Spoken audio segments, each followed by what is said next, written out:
Well, this is the first. We ran out of gas. I think Jim was reading the digital readout on the gas gauge, thinking we had a lot farther to go, and well, it didn't work. So we're on the side of the highway somewhere in Michigan, exit 136 of some highway somewhere. Jesse and Jim went off to grab gas from a gas station, and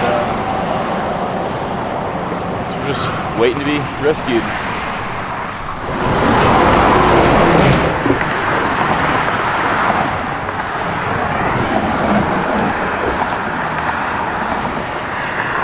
All right, looks like we're back in business. We got some ground to cover.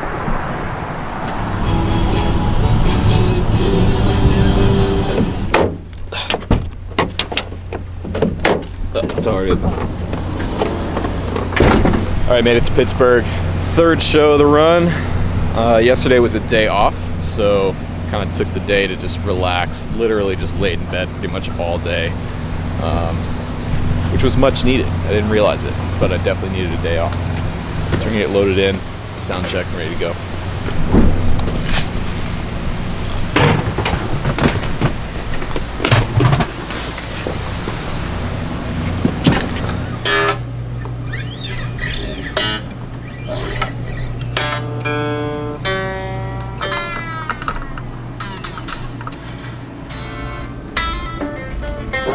And I'm starting to feel like I'm losing my touch a little bit. Like I'm physically only playing guitar for like 20 minutes. 20 minutes, right. Out of the day, unless I'm like warming up or something, because we don't have a sound check really. Right. And so like, I just picked this up and I'm like trying to play. And That's interesting. No one would ever really think of that. Like, you have to remember to play on tour. Yeah, you can like fall out of shape. On tour. Yeah. I mean, unless you're headlining and you're not playing for 2 hours. Right. In this position, yeah, it's like You have to remember. My hands are tight right now. Don't feel good.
All right, we're in Canada.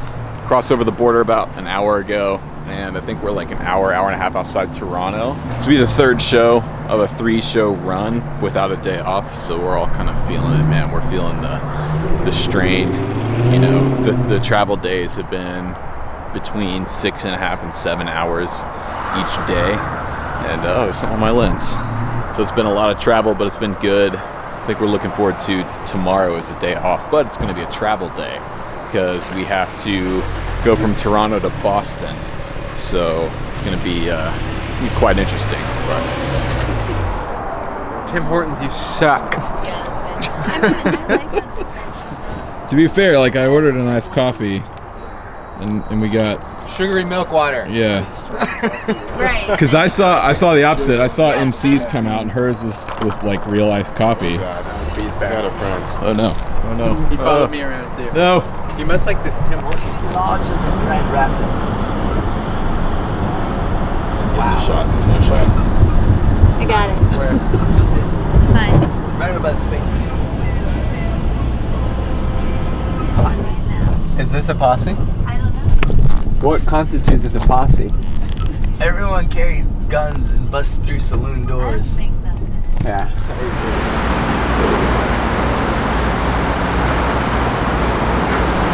So we're 5 shows into this run, and we've definitely settled into a routine.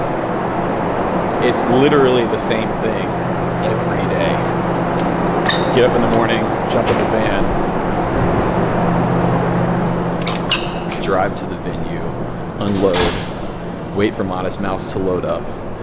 When they're done sound checking, we load our gear on stage, do a quick line check, and then they open doors, and then we have about an hour to kill before we actually hit, and then it's 25 minutes and it's over, and then back in the van.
Feel about tonight?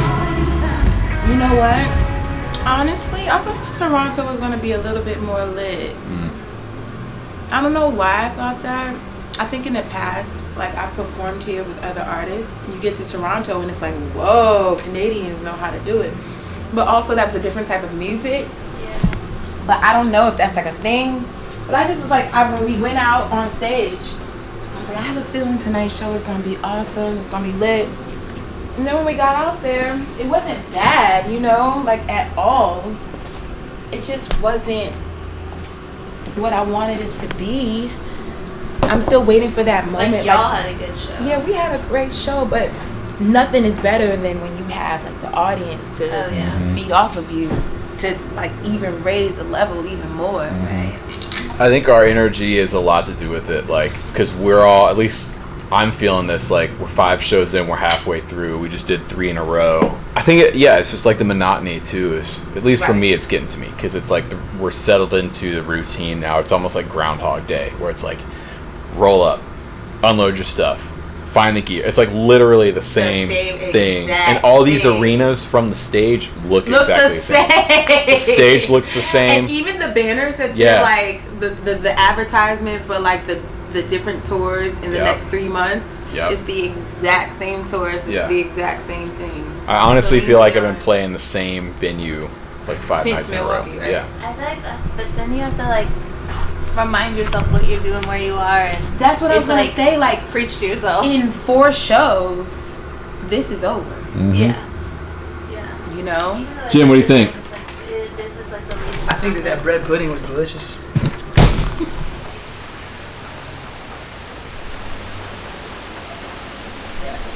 All right, so we're here in Boston. We actually had a day off here yesterday, and another much-needed day off for me. That those 3 shows in a run like that really take a lot out of you, especially when you've got long travel days in between, and you're not traveling in a bus. Like we're not. We are. We're not. We are not. Tonight's show in Boston at the TD Garden, and we're settling in. We're on the home stretch now. It's the last 4 shows. I hope you're kind of picking up what I'm trying to show you in this video, which is that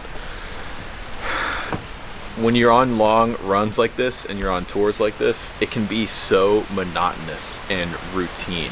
It's literally the same thing day in and day out. And for me, I don't necessarily deal very well in those kind of situations. I need variety. I need something to keep everything fresh and new each day. And so I've had to kind of readjust and get used to it again, and kind of get back into this mindset.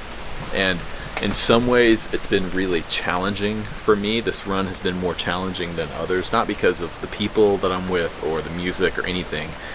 It's just been the situation. I've been out of practice with this stuff. So now we're kind of on the home stretch of this run, and it's a little bit bittersweet. This has been an amazing experience so far. I'm ready to get home. I'm ready to see Tilly. I also know that it's going to be sad when this is over. There will be other tours and more stuff in the future, but yeah, it's just kind of a bittersweet thing. So It actually looks pretty. Lots of old money in Boston. Yeah, no question, I was speed for cracks and weed. The combination made my eyes bleed. Can't tell what it is. Sounds like a toy xylophone. It's not. It's Hey! What? What did you say? Jesse. I need to steam these Sounds fringes. What's up? Yes or no? Could I pull that jacket off? Is there one? I think it's over here. You're saying because you wear a fringe jacket. I mean, that's pretty badass. I mean, I feel like if you want to fucking wear it, then you can wear it, because whatever you feel bold enough to put on, then do it. That's fringe on the back too. Now, is that fringe aftermarket? I mean, French because it's a Levi's. Oh, that's a good question actually. Oh, no, this is a Levi's shirt. What? Is that a collab? Nice. Why are we changing it? Just because, a couple of reasons.